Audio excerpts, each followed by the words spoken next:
திருமணமான தம்பதிகள் எப்படி இருப்பாங்க அப்படின்னு பார்த்தா, ஏதோ ஒரு காரணத்துக்காக இந்த மாதிரி திருமணத்தில் புதுமண தம்பதிகளாக தான் இருப்பாங்க.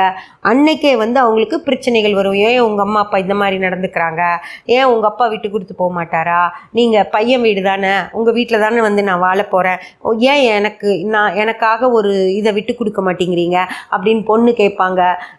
பையனும் அதே மாதிரி தான் ஃபீல் பண்ணுவார். என்ன உங்கள் அப்பா அம்மா ஒரு மாப்பிள்ளைக்கூட மரியாதை கொடுக்க மாட்டேங்கிறாங்க, மாப்பிள்ளை வீட்டுக்காரங்களுக்கு கூட மரியாதை கொடுக்காம நடந்துக்கிறாரு அப்படின்னு அந்த பையன் ஃபீல் பண்ணுவாங்க.